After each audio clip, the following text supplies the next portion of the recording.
আসসালামু আলাইকুম। প্রিয় দর্শক, অন্য মঞ্চের আলাপ চাইতায় আপনাদের সকলকে আমন্ত্রণ জানাচ্ছি।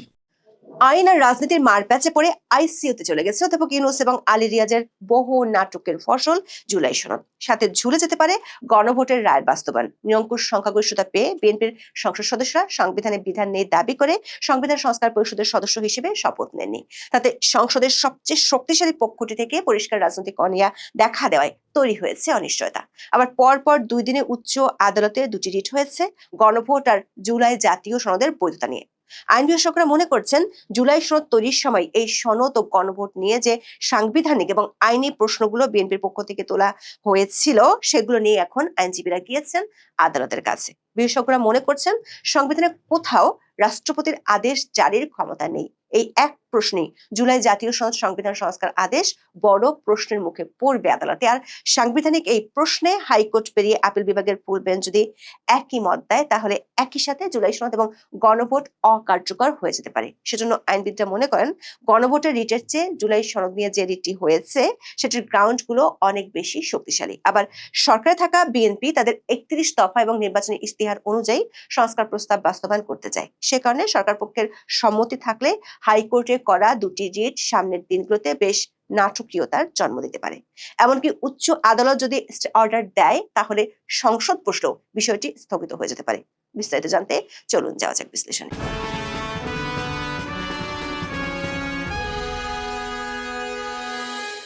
নিজের পছন্দসই রাজনৈতিক দলগুলো নিয়ে অধ্যাপক ইউনূস গঠন করেছিলেন জাতীয় ঐক্যমত্য কমিশন।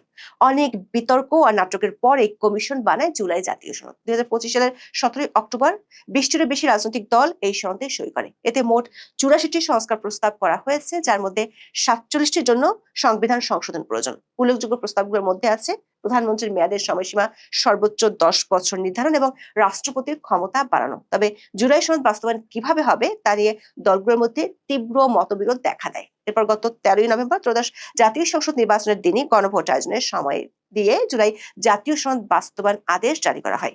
এই গণভোট নিয়েও ছিল বিএনপির বিরোধিতা। সেই বিরোধিতাকে অগ্রাহ্য করে শেষ পর্যন্ত গত 12 ফেব্রুয়ারি জাতীয় সংসদ নির্বাচনের দিন গণভোট অনুষ্ঠিত হয়। গণভোটে হ্যাঁ জয়যুক্ত হয়, কিন্তু বিসমিল্লাতি হোঁচট খায় জুলাই সনদের বাস্তবায়ন প্রক্রিয়া। কারণ বাংলাদেশের ত্রয়োদশ জাতীয় সংসদ নির্বাচনে বিজয়ীরা সংসদ সদস্য হিসেবে শপথ নিলেও সংবিধান সংস্কার পরিষদের সদস্য হিসেবে শপথ নেননি বিএনপির সাংসদরা। তাতে জুলাই সনদের বাস্তবায়ন নিয়ে অনিশ্চয়তা দেখা দিয়েছে।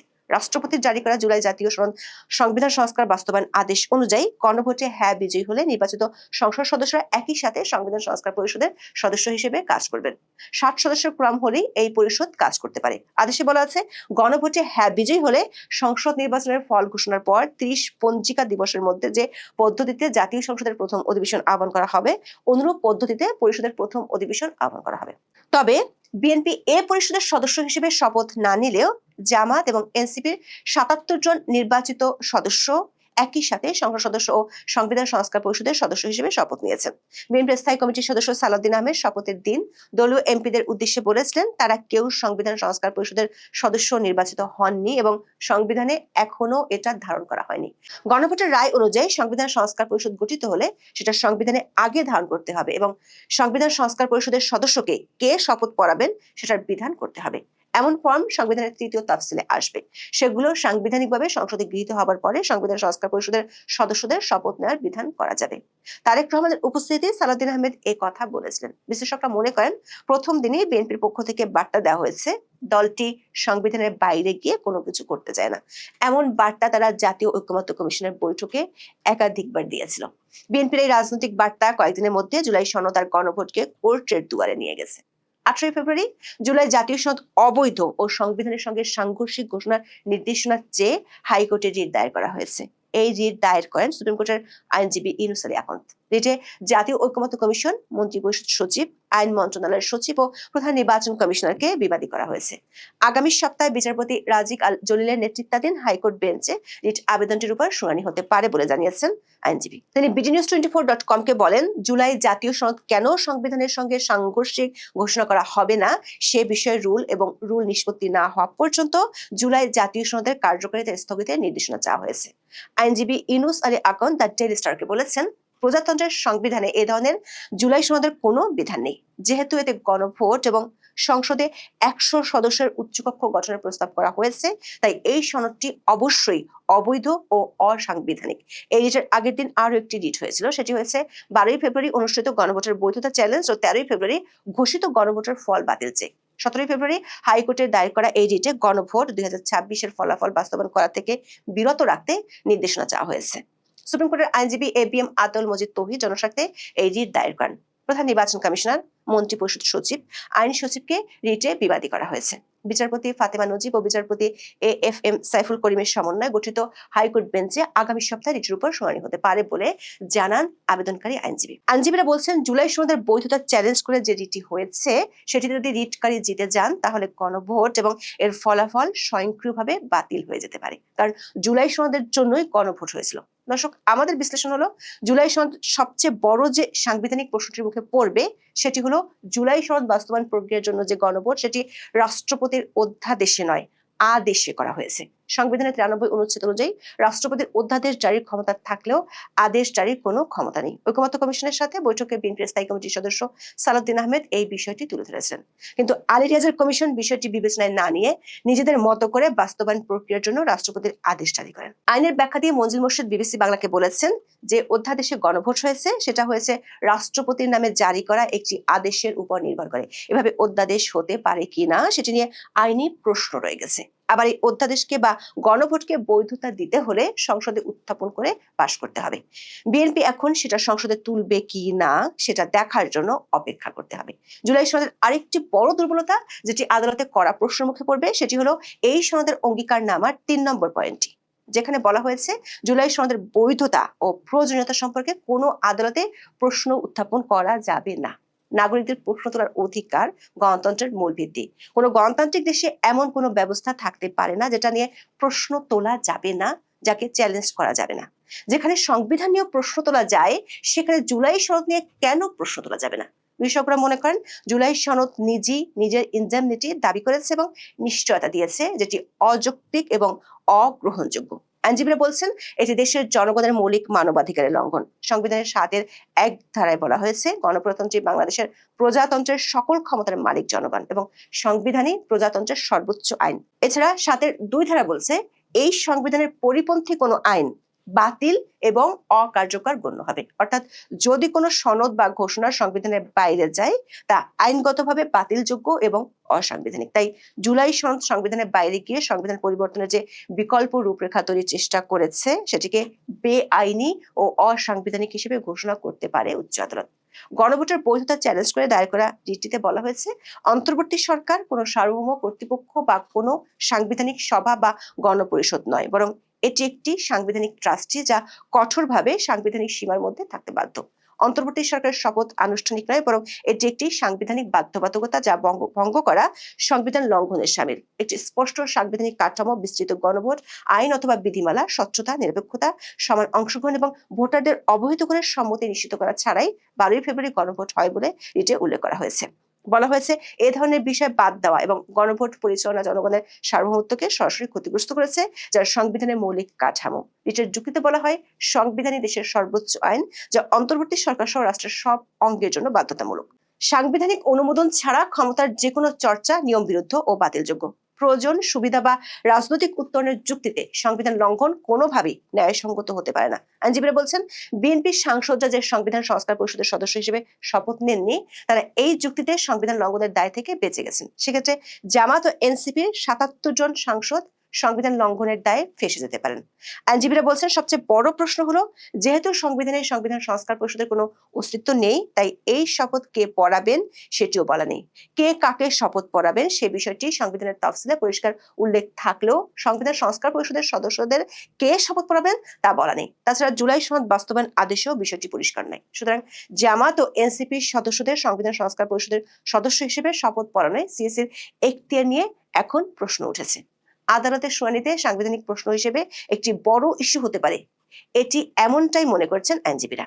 আইনজীবীরা বলছেন, জুলাই সনদ বাস্তবায়নের জন্য যে আদেশ জারি করা হয়েছে সেখানে বেশ কিছু অস্পষ্টতা আছে। বাংলাদেশের বর্তমান সাংবিধানিক ব্যবস্থায় সংসদ বহাল না থাকা অবস্থায় রাষ্ট্রপতির অধ্যাদেশ বা নতুন আইন জারি করা হলে তা সংসদ বহাল হওয়ার পর উত্থাপনের 30 দিনের মধ্যে অনুমোদন করতে হয়, না হলে সেটি বাতিল হয়ে যায়। কিন্তু রাষ্ট্রপতির অধ্যাদেশ জারি করে জুলাই বাস্তবায়ন আদেশের যে গণভোট হয়েছে সেক্ষেত্রে কি হবে সেটি পুরোপুরি পরিষ্কার নাই। আবার গণভোটের বৈধতা নিয়ে যে রিটটি করা হয়েছে সেখানে মূল প্রশ্ন উঠবে, রাষ্ট্রপতি আদৌ গণভোট করার জন্য আদেশ জারি করতে পারেন কিনা। রিটের প্রার্থনায় দেখা যায় 12ই ফেব্রুয়ারি অনুষ্ঠিত গণভোট এবং 13ই ফেব্রুয়ারি প্রকাশিত গেজেট গণভোটের ফলাফল কেন আইনগত কর্তৃত্ব বহির্ভূত ঘোষণা করা হবে না এ বিষয়ে রুল চাওয়া হয়েছে। আইনজীবী মঞ্জিল মুর্শিদ বলেছেন, রাষ্ট্রপতির অধ্যাদেশ জারি করার ক্ষেত্রে সাংবিধানিক কিছু সীমাবদ্ধতা বেঁধে দিয়েছে। সংবিধানে যা নেই, অর্থাৎ সংসদ যে বিষয়ে আইন করতে পারে না বা সংবিধানের কোনো বিধান পরিবর্তন হয়ে যায় সেসব বিষয়ে রাষ্ট্রপতি অধ্যাদেশ জারি করতে পারেন না। সংবিধানে যেহেতু গণভোটের বিধান নেই তাই এ বিষয়ে অধ্যাদেশ জারি করার এখতিয়ার রাষ্ট্রপতির নেই বলে মনে করেন মঞ্জিল মুর্শিদ। সাধারণত গণভোট হয় কোনো একটি বড় প্রস্তাব বা সাংবিধানিক প্রশ্নে সংসদে সিদ্ধান্ত গ্রহণের পরে, কিন্তু এবার বাংলাদেশে গণভোট হলো সংশ্লিষ্ট প্রস্তাব বা প্রস্তাব সমূহ সংসদে পাশ হওয়ার আগে, অর্থাৎ ঘোড়ার আগে গাড়ি জুড়ে দিয়েছেন অধ্যাপক ইউনূস। আবার আইনজীবীদের একটি অংশ বলছে এরই মধ্যে পরিষ্কার গণভোটটি হয়েছে খুবই দুর্বল ও প্রশ্নবিদ্ধ একটি প্রক্রিয়া এবং যে জুলাই সনদের উপর জনগণের মতামত নেওয়ার জন্য এই গণভোট নেওয়া হয়েছে সেই সনদের অনেকগুলো প্রস্তাবই বিএনপি নোট অফ ডিসেন্ট বা আপত্তি ছিল। সেজন্য সেই প্রশ্নবিদ্ধ গণভোট এবং নোট অফ ডিসেন্ট সম্বলিত জুলাই সনদে উল্লেখিত প্রস্তাবসমূহ বাস্তবায়নে বিএনপি যে ক্রিটিক্যাল থাকবে সেটাই স্বাভাবিক। যদিও বিএনপি সংস্কার চায় না বা জুলাই সনদ বাস্তবায়ন করবে না এমন কথা বলেনি, বরং তাদের অবস্থান হলো জুলাই সনদের যেসব প্রস্তাবে তারা একমত হয়েছে এবং যেসব সংস্কার প্রস্তাব তাদের 31 দফা ও নির্বাচনী ইশতেহারে আছে সেসব সংস্কার তারা করবে। সংশ্লিষ্টরা মনে করেন হাইকোর্টে দায়ের হওয়া দুটি রিটই খুবই গুরুত্বপূর্ণ, তবে এটি নির্ভর করছে সরকার পক্ষ কোন দিকে অবস্থান নেয় তার উপর। রাষ্ট্রপতির এই আদেশ জারির কোনো এখতিয়ার ছিল না এবং সংবিধানের 142 অনুচ্ছেদের পদ্ধতি লঙ্ঘন করা হয়েছে এমন শক্তিশালী গ্রাউন্ড প্রতিষ্ঠা করা গেলে পুরো জুলাই সনদ হিমাগারে চলে যাওয়ার সংখ্যাই বেশি।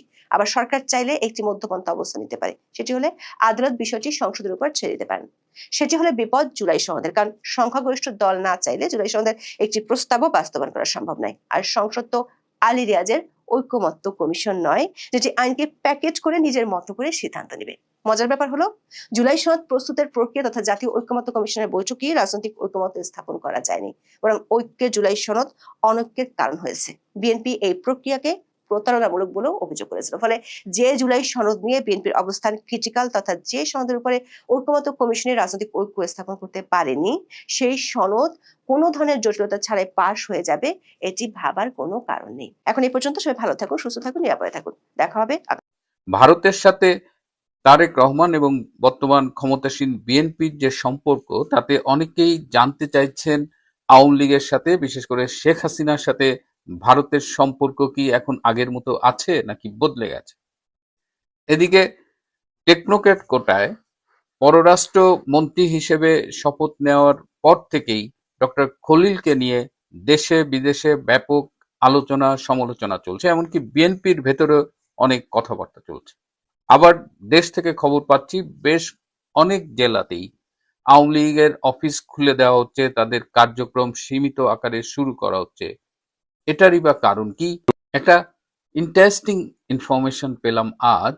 অন্তর্বর্তীকালীন সরকারের প্রধান উপদেষ্টা, যিনি এখন বিদায় নিয়েছেন, ডক্টর ইউনূস শেখ হাসিনাকে প্রচন্ড ভয় পেতেন। কিন্তু কেন ভয় পেতেন, আজকে এসব নিয়ে আলোচনা করব। পুরোটা শুনবার জন্য একদম শেষ পর্যন্ত থাকবার জন্য অনুরোধ করছি। প্রথমেই ভারতের সাথে শেখ হাসিনার সম্পর্ক বর্তমানে কেমন আছে। আমরা অনেকেই জানি না, 1 বছরের বেশি সময় ধরে তারেক রহমানের সাথে লন্ডনে ভারতের একটি অংশের আলোচনা চলছিল এবং ইংল্যান্ডে যিনি ইন্ডিয়ান হাইকমিশনার রয়েছেন তিনি এবং আরো কয়েকজন তারেক রহমানের সাথে একাধিক মিটিং করেছিলেন। পুরো বিষয়টা এতটাই গোপন রাখা হয়েছিল যে এটা আসলে বাইরে লিকই হয়নি। এই আলোচনা চলছিল 1 বছরের বেশি এবং তারই ফলশ্রুতিতে আমরা দেখেছি তারেক রহমান গত 25শে ডিসেম্বর বাংলাদেশে এসেছেন। তার আগে কিন্তু তিনি আসেননি। ভারতের সাথে নেগোসিয়েশন করেই তারেক রহমান এসেছেন, কিন্তু নেগোসিয়েশনটা চলছিল 1 বছর, এটা আমরা জানতাম না। বিএনপির সাথে ভারতের ঘনিষ্ঠতা, তারেক রহমানের সাথে এই ঘনিষ্ঠতা, স্বভাবতই প্রশ্ন উঠেছে তাহলে শেখ হাসিনার দিক থেকে কি ভারত মুখ ফিরিয়ে নিচ্ছেন। আবার গতকাল কলকাতা থেকে একজন বললেন, দাদা শেখ হাসিনা নাকি লন্ডন চলে যাচ্ছেন, এরকম একটা কথাও বাতাসে ছড়াচ্ছে যে শেখ হাসিনা ভারত থেকে লন্ডনে চলে যাবেন। আবার কেউ কেউ বলছেন না, একদম যাবেন না, হয়তো দিন 10 জন্য ছোট বোন শেখ রেহানার বাড়িতে বেড়াতে যাবেন। আসলে কি অবস্থা? যারা টেনশন করছেন যে আওয়ামী লীগ থেকে ভারত মুখ ফিরিয়ে নিল কিনা, তাদের জন্য একটা গুরুত্বপূর্ণ তথ্য। ভারত সরকার শেখ হাসিনার নিরাপত্তা আগের যে কোনো সময়ের চাইতে বাড়িয়েছে। আপনারা জানেন যে শেখ হাসিনা বাইরে খুব একটা চলাফেরা করতেন না, তিনি তার নির্দিষ্ট জায়গাতেই থাকতেন। সেই জায়গাতেও এখন তিনি অনেকটা মুক্ত। তিনি চাইলে সরকারি বেসরকারি অনুষ্ঠানে যোগ দিতে পারবেন, তিনি চাইলে তার নির্দিষ্ট ডেরার বাইরে ঘুরতে যেতে পারবেন, এমনকি তিনি চাইলে এখন বিদেশেও যেতে পারবেন, এবং তিনি বিদেশে যাওয়ার সময় তাকে ভিআইপি প্রোটোকল দেওয়া হবে। সুতরাং বিএনপির সাথে বা তারেক রহমানের সাথে ভারতের যে সম্পর্কই হোক, তাদের একটা নিজস্ব পলিসি আছে, বাট ইট ডাজেন্ট মিন যে আওয়ামী লীগকে বাদ দিয়ে ভারত করছে। আওয়ামী লীগের সাথে, বিশেষ করে শেখ হাসিনার সাথে ভারতীয় কাউন্টার পার্টের নিয়মিত যোগাযোগ আছে, তাদের আলোচনা হয়, পলিসি লেভেলের বিভিন্ন আলোচনা তারা করে। সুতরাং এটি নিয়ে আপাতত টেনশন করার দরকার নেই। এবার একটু আলাপ করি আমাদের সদ্য যিনি নিয়োগ পেয়েছেন টেকনোক্রেট কোটায় পররাষ্ট্র মন্ত্রী হিসেবে, ডক্টর খলিলুর রহমান। তিনি কিন্তু ছাত্র জীবনে বেশ মেধাবী ছিলেন এবং তিনি দীর্ঘদিন আমেরিকায় জাতিসংঘের বিভিন্ন প্রতিষ্ঠানে কাজ করেছেন। এই যে জুলাই আগস্টে রেজিম চেঞ্জ হলো, তখন কিন্তু তার বাংলাদেশে এসে পররাষ্ট্র উপদেষ্টা হবার কথা ছিল, কিন্তু সামহাও মিস্টার তহিদ হোসেন পররাষ্ট্র উপদেষ্টা হলে ডক্টর ইনুস তাকে নিয়ে আসেন এবং বলেন যে আপাতত রোহিঙ্গাদের যে বিষয় ছিল সেখানে হাই রিপ্রেজেন্টেটিভ হিসেবে তিনি যোগ দেন। কিন্তু হাই রিপ্রেজেন্টেটিভ হিসেবে কাজ করতে গিয়ে এবং এই মিয়ানমারের করিডোর এই বিষয়গুলো নিয়ে কাজ করতে গিয়ে তিনি অচিরেই রিয়েলাইজ করেন যে রোহিঙ্গাদের ইস্যুটা এত দ্রুত সলভ হবে না, এবং তার যেহেতু পররাষ্ট্র উপদেষ্টা হওয়ার একটা খায়েশ ছিল, তিনি এবং তার কাউন্টার পার্ট ভারতের যে অজিত দোভাল, যিনি ন্যাশনাল সিকিউরিটি অ্যাডভাইজার ভারতের, তো বাংলাদেশেও এই অজিত দোভালের সাথে যোগাযোগ বাড়াবার জন্য তিনি এনএসএ একটি পদ তৈরি করার জন্য অনুরোধ করলেন, এবং ডক্টর ইউনূস তাকে বাংলাদেশের জাতীয় নিরাপত্তা উপদেষ্টা করলেন। এবং তাকে বাংলাদেশের জাতীয় নিরাপত্তা উপদেষ্টা করার একটা ছোট্ট সমস্যা হয়ে গেল যে সেনাপ্রধান জেনারেল ওয়াকার খান এটা ভালোভাবে নেননি, যে কারণে ডক্টর খলিলের সাথে জেনারেল ওয়াকার খানের কিন্তু একটা দূরত্ব সবসময় ছিল। এখন ডক্টর খলিল যখন একটি নির্বাচিত সরকারের পররাষ্ট্রমন্ত্রী নিয়োগ পেলেন, তখন সেনা প্রধানের সাথে তার আগামী দিনের সম্পর্কটা কেমন হয় সেটা দেখার একটা বিষয় থাকবে। যাই হোক, সব সময় ডক্টর খলিল চেয়েছেন পররাষ্ট্র উপদেষ্টা হতে বা পররাষ্ট্র মন্ত্রণালয়ের দায়িত্ব নিয়ে কাজ করতে, এবং তিনি এখন বিশ্বাস করেন যে দায়িত্বটা তাকে দেওয়া হয়েছে সেটা তিনি অত্যন্ত সফলতার সাথে পালন করবেন। এবং যারা ডক্টর খলিল সম্পর্কে খোঁজ রাখেন, যে তিনি আমেরিকার সাথে খুব ঘনিষ্ঠ এবং একই সাথে তিনি ভারতের সাথেও একটি সুসম্পর্ক বজায় রেখে চলেন। তো দুটো দেশই তাকে বিশ্বাস করে, দুটো দেশের আস্থায় তিনি আছেন এবং দুটো দেশের সমর্থন নিয়েই তিনি পররাষ্ট্র মন্ত্রী হয়েছেন।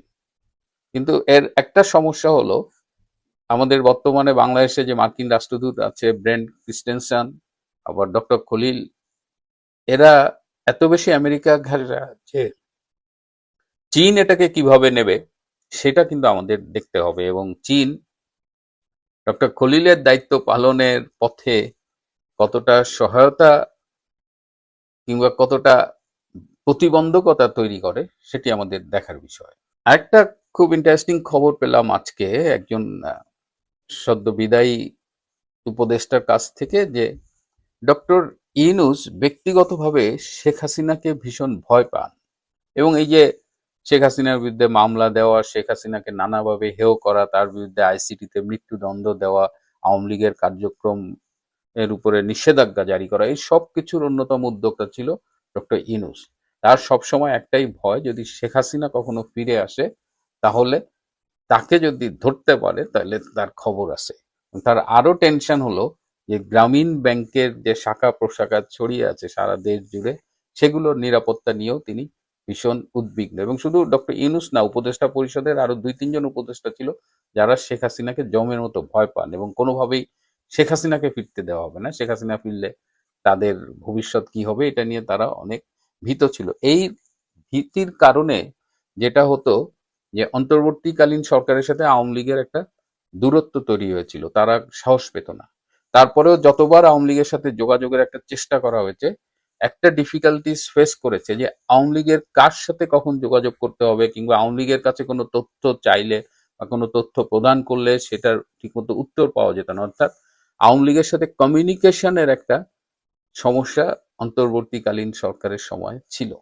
এটা আমার কাছে খুব গুরুত্বপূর্ণ মনে হয়েছে যে অন্তর্বর্তীকালীন সরকার তো চলে গেছে, এখন তো একটা সরকার বাংলাদেশে আছে, সেটা আমরা অবৈধ বলি যাই বলি, সেটা একটা বাস্তবতা। তো সেই সরকারের সাথে কোনো পর্যায়ে আওয়ামী লীগের যোগাযোগ হবে কিনা, কারা করবে কি করবে, এই বিষয়গুলো নিয়ে বোধহয় ভাববার সময় এসেছে।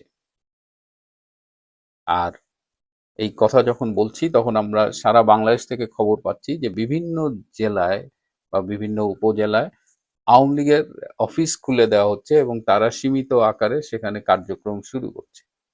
কেন্দ্রীয়ভাবে নির্বাহী আদেশে আওয়ামী লীগের কার্যক্রম নিষিদ্ধ করেছিল এই ইউনূস গং গত বছর। তো এখন তো এই নিষেধাজ্ঞাটা ওঠেনি, তারপরেও কেন আওয়ামী লীগ এভাবে কার্যালয় খুলছে?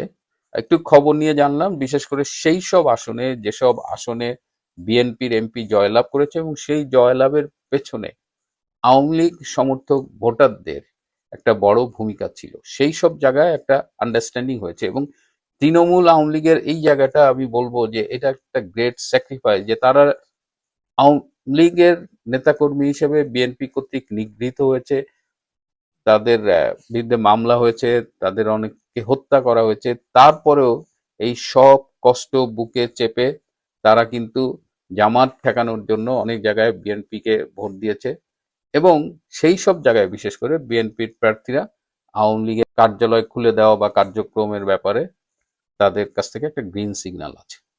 এখন আসলে আওয়ামী লীগের উপরে ডিপেন্ড করছে তাদের যে শীর্ষ নেতৃত্ব আছে তারা কিভাবে কি নেগোসিয়েশনের মাধ্যমে বাংলাদেশে আওয়ামী লীগের কার্যক্রমের উপর যে নিষেধাজ্ঞা সেটা প্রত্যাহার করবে এবং সেখানে কোনো বিদেশি শক্তির সহায়তা লাগবে কিনা এটা নিয়ে বোধহয় কাজ করবার সময় এসেছে। আসসালামু আলাইকুম। আওয়ামী লীগের ভোট বাংলাদেশের রাজনীতিতে আলোচিত ইস্যু। ভোট হয়েছে, অংশ নিয়েছে বিএনপি, জামাতে ইসলামী, এনসিপি, ইসলামী ঐক্যজোট, তারপর খেলাফতে মজলিস, এই দলগুলো অংশ নিয়েছে, স্বতন্ত্ররা অংশ নিয়েছে, বিএনপি বিদ্রোহীরা অংশ নিয়েছে। কিন্তু আওয়ামী লীগের আলোচনা কোনোভাবেই ছাপিয়ে রাখা যাওয়া যাচ্ছে না। আওয়ামী লীগ কোথায় ভোট দিল, কি পরিমাণ ভোট দিল, আওয়ামী লীগের ভোটে বিএনপি জিতলো। আমি এর আগে একটা আলোচনায় বলেছি যে পঞ্চগড়ের সার্জিস আলম হেরে যাওয়ার রহস্য হচ্ছে আওয়ামী লীগের ভোট। আওয়ামী লীগের ভোট পেয়েছে বিএনপি প্রার্থী নওশাদ জমির। এরকম সারা বাংলাদেশে বিভিন্ন ইকুয়েশন হচ্ছে। সংখ্যালঘুদের ভোট, সংখ্যালঘুদের মধ্যে বা হিন্দুদের মধ্যে আওয়ামী লীগ সমর্থক বেশি, সেই ভোটও পেয়েছে বিএনপি। একটাই কারণ, যে জামাত ঠেকাতে হবে। এই জামাত ঠেকানোর জন্যই এই ভোটের লড়াই। কথা হলো, এই যে লড়াই হলো, এই লড়াইটা মূলত কেন হলো? মানে আওয়ামী লীগের লোকজন বিএনপি দিয়ে তো গত 16-17 মাস মামলা খেয়েছে, আক্রমণের মুখে পড়েছে, তারপরেও তারা কেন তুলনামূলক জামাতে ইসলামীর চেয়ে আওয়ামী লীগকে, বিএনপিকে নিরাপদ হিসাবে মেনে নিল? কারণ হচ্ছে তাদের নিজেদের দুই দলের মধ্যে বাস্তবিক পার্থক্য খুব কম। এবং জামাতে ইসলামী আসলে, জামাতে ইসলামী, এনসিপি, তারা আওয়ামী লীগকে যা ছিল সেটাও গ্রাস করবে, এটা আওয়ামী লীগ এবং সংখ্যালঘুদের মধ্যে একটা চিন্তা ছিল। সংখ্যালঘু মানুষজন, হিন্দু সম্প্রদায়ের মানুষজন, আমরা যতবারই লাইভে আসছি, শোতে আসছি, তারা বারবার জানার চেষ্টা করছে যে বিএনপি কি তাদেরকে শেল্টার দিবে কিনা, বিএনপি কি তাদের নিরাপত্তা নিশ্চিত করবে কিনা। আমরা নিশ্চয়ই খুব দ্রুততম সময়ে বিএনপি নীতি নির্ধারক কয়েকজনের আমন্ত্রণ জানাবো আমাদের অনুষ্ঠানে এবং সেখানে তাদের কাছ থেকে এই প্রশ্নের উত্তর আমরা পাবো। আওয়ামী লীগের ভোট যে বিএনপিকে আরো জিতিয়ে দিয়েছে, এবং এই ভোট যদি না যেত সেন্টারে, তাহলে জামাতের যে চাক্কা ভোট সেটার কাছে বিএনপি প্রার্থীরা হেরে যেত। এর অন্যতম উদাহরণ হলো বৃহত্তর ফরিদপুর, অর্থাৎ ফরিদপুর, শরীয়তপুর, মাদারীপুর, গোপালগঞ্জ। গোপালগঞ্জের 3টা আসন অকল্পনীয়ভাবে বিএনপি জিতেছে। গোপালগঞ্জ আওয়ামী লীগের একদম ঘাঁটি, এবং এখানে আওয়ামী লীগের বাইরে ভোট নাই বললেই চলে। সেইখানেও আওয়ামী লীগের ভোটাররা জামাত যেন যেতে না পারে, মানে আওয়ামী লীগের ভোটাররা যদি টোটালি সেন্টারে না যেত, তাহলে জামাতের ওই যে চাক্কা ভোট, মৌচাকের মতন যে ভোট, এই ভোটে জামাত পাশ করে যেত অল্প উপস্থিতির মধ্যে দিয়ে। বাট আওয়ামী লীগের মানুষজন সেটা হতে দেয়নি, তারা বিএনপিতে চোখ বন্ধ করে ভোট দিয়েছে। সেরকম একটা উদাহরণ আছে আমাদের চোখের সামনে, এবং সেই উদাহরণটিতে আমি একটু আপনাদের চোখ বুলিয়ে দিতে চাই। সেটা হলো শরীয়তপুরের ঘটনা। শরীয়তপুরে আওয়ামী ভোটে 3 আসনেই বিএনপির প্রার্থীরা বিজয়ী। কেমন ছিল সেটা? ত্রয়োদশ জাতীয় সংসদ নির্বাচনে শরীয়তপুরের 3টি আসনেই বিএনপির প্রার্থীরা জয়ী হয়েছেন। এর আগে 8টি সংসদ নির্বাচনে 7টিতে আওয়ামী লীগের প্রার্থীরা 3টি করে আসনে জয়ী হন। কার্যক্রম নিষিদ্ধ আওয়ামী লীগ এবার নির্বাচনে অংশ নিতে পারেনি।